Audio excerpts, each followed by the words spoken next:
saudaraku, para alim ulama dan seluruh sidang Jumat yang dimuliakan oleh Allah Subhanahu wa taala, insyaallah. Mari kita berusaha terus semaksimalnya untuk meningkatkan ketakwaan kita kepada Allah Subhanahu wa taala di setiap keadaan. Di setiap hari yang kita lalui, yang kita lewati ini, mari kita terus berusaha.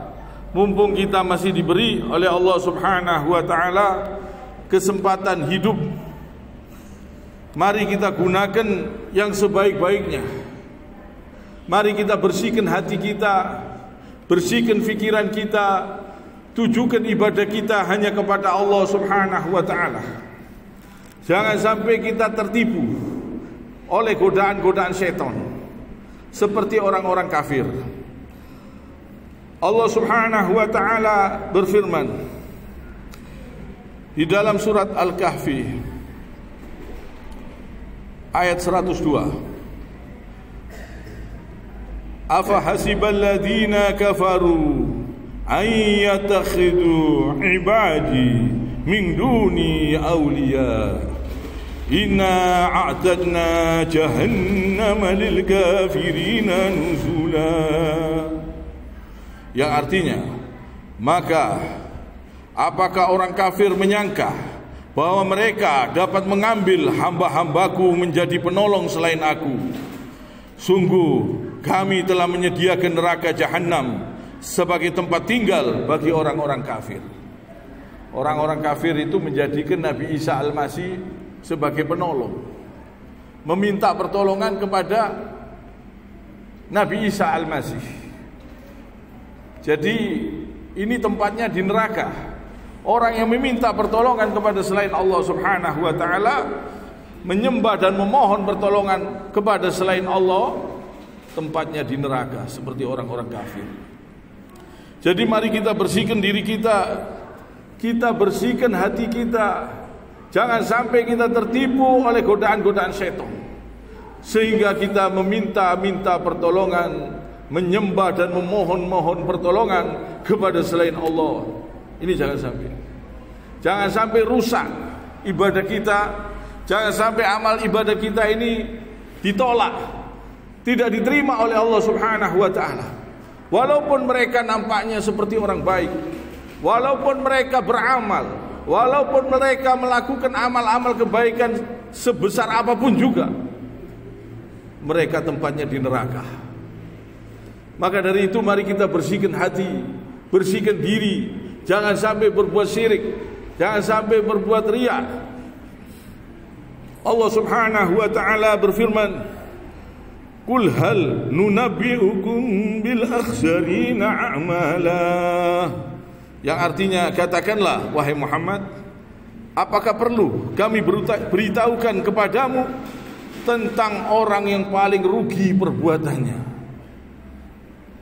Jadi orang yang paling rugi perbuatannya, dia menyangka sudah berbuat baik, tapi dia tempatnya di neraka. Dia menyangka sudah berbuat baik, sudah merasa baik, tapi tempatnya di neraka. Ini orang yang rugi. Dan Allah Subhanahu wa taala berfirman, alladzina dhalla sa'yuhum fil hayatid dunya wa hum yahsabuna annahum yuhsinuna sun'a. Yaitu orang-orang yang sia-sia perbuatan dalam kehidupan dunia, sedangkan mereka mengira telah berbuat yang sebaik-baiknya. Ini orang yang tertipu. Dia merasa dia berbuat baik, dia melakukan amal soleh, tapi dia menyerupai orang-orang kafir, meminta pertolongan kepada Nabi Isa alaihissalam. Ini orang kafir. Jangan sampai kita orang Islam meniru. Mintalah pertolongan hanya kepada Allah. Iyyaka na'budu wa iyyaka nasta'in. Betul-betul harus kita resapi apa yang kita baca di dalam solat kita itu. Hanya kepada Engkau ya Allah kami menyembah dan memohon pertolongan. Jangan sampai kita tertipu oleh setan. Jangan sampai kita ini tergoda oleh godaan-godaan setan yang begitu besar, untuk menyesatkan manusia, supaya amal ibadah orang tersebut gugur, supaya tidak diterima oleh Allah Subhanahu wa taala, supaya berbuat syirik, supaya menyembah, memohon pertolongan kepada selain Allah. Ini jangan sampai. Supaya kita bersihkan hati kita. Kita berusaha, harus berusaha, terus berusaha selagi kita masih diberi kesempatan hidup. Karena godaan setan ini besar sekali. Besar sekali. Orang-orang soleh pun bisa tertipu, bisa tergoda, bisa terjerumus di dalam godaan-godaan setan ini, sehingga meminta-minta pertolongan kepada selain Allah. Banyak orang-orang soleh meminta pertolongan kepada selain Allah, sehingga mereka ini tersesat, bukan menjadi orang soleh lagi di mata Allah Subhanahu wa ta'ala. Walaupun di hadapan manusia dianggap orang itu orang baik, orang soleh, tapi sia-sia amal perbuatannya tidak diterima oleh Allah Subhanahu wa ta'ala, karena menyekutukan Allah, meminta-minta, menyembah, memohon pertolongan kepada selain Allah. Jangan sampai. Bersihkan hati, bersihkan diri, kuatkan iman kepada Allah dengan betul-betul bertakwa kepada Allah, banyak mengingat Allah, berzikir, sering berzikir mengingat Allah dalam segala keadaan. Sholat malam supaya ditingkatkan, puasa sunnah supaya dikerjakan, ditingkatkan. Semua perintah-perintah Allah dan Rasulnya usahakan dikerjakan. Di zaman sekarang ini banyak sekali godaan-godaan berbagai macam cara untuk menipu manusia supaya tersesat, supaya tergoda, supaya tersesat. Kita harus yakin, kita sholat menghadap Allah, kita mengatakan Allahu Akbar. Waktu kita takbir, itu diresapi. Kalau kita resapi betul, hanya Engkau ya Allah yang maha besar, selain Engkau kecil, semuanya kecil. Raja kecil, presiden kecil, gubernur kecil, bupati kecil, wali kota kecil, camat, semuanya, lurah, semuanya kecil. Tidak ada apa-apanya di hadapan Allah Subhanahu wa ta'ala. Semua bakal mati, bakal masuk kubur, dan akan dipertanggungjawabkan di hadapan Allah semua perbuatannya. Kalau dia mendolimi rakyat, dia akan dituntut nanti. Dia akan tersiksa di dalam kuburnya. Dia akan tersiksa sampai ke akhirat. Dia akan tersiksa dengan perbuatan yang dia lakukan. Dia punya pangkat, punya jabatan, punya kedudukan, dia gunakan di jalan-jalan setan.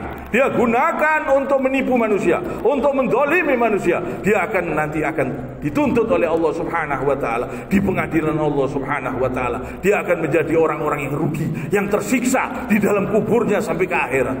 Walaupun mereka kelihatannya indah, kelihatannya bahagia, kelihatannya banyak hartanya, kelihatannya punya pangkat, jabatan, kelihatannya banyak amalnya, kelihatannya di mata manusia. Tapi di mata Allah, dia orang-orang yang sia-sia perbuatannya. Kalau dia tidak bertakwa kepada Allah Subhanahu wa ta'ala, dia orang yang rugi, yang sebenar-benarnya rugi, yang akan masuk nerakanya Allah Subhanahu wa ta'ala. Kalau tidak menggunakan jabatannya di jalan Allah Subhanahu wa ta'ala, kalau digunakan di jalan-jalan setan, digunakan untuk membantu orang-orang yang salah, orang-orang yang sesat, orang-orang yang keliru, dia bantu kadang.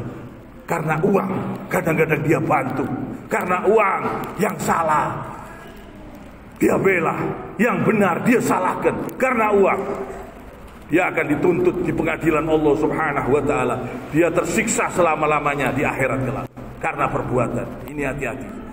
Walaupun mereka nampaknya orang baik, walaupun nampaknya orang soleh, walaupun nampaknya sholat, walaupun nampaknya amalnya banyak, kalau tidak digunakan di jalan Allah Subhanahu wa ta'ala, tidak betul-betul bertakwa kepada Allah Subhanahu wa ta'ala, rugi yang selama-lamanya. Ini mumpung kita masih diberi kesempatan. Kita mari berusaha semaksimalnya untuk meningkatkan ketakwaan kita kepada Allah Subhanahu wa ta'ala. Kehidupan dunia sebentar sekali, tak terasa rambut kita sudah memutih, jenggot sudah memutih, tidak terasa kita semakin tua. Di dunia hanya sebentar. Jangan sampai masa depan yang panjang di akhirat hancur, rusak gara-gara dunia yang sebentar ini, yang menipu. Ini jangan sampai. supaya kita betul-betul kita bertakwa kepada Allah Subhanahu wa ta'ala. Walaupun keadaan kita di dunia ini sederhana, kita bersyukur bisa di jalan Allah Subhanahu wa ta'ala. Ini rezeki yang besar, yang lebih besar daripada pangkat, jabatan, kedudukan kalau digunakan untuk maksiat, untuk kedoliman. Lebih baik hidup sederhana tapi digunakan di jalan Allah Subhanahu wa ta'ala. Itu rezeki yang besar. Kita bisa menggunakan di jalan Allah Subhanahu wa ta'ala. Kiranya sampai di sini. Subhanakallahumma bihamdik, asyhadu an la ilaha illa anta, astaghfiruka wa atubu ilaik.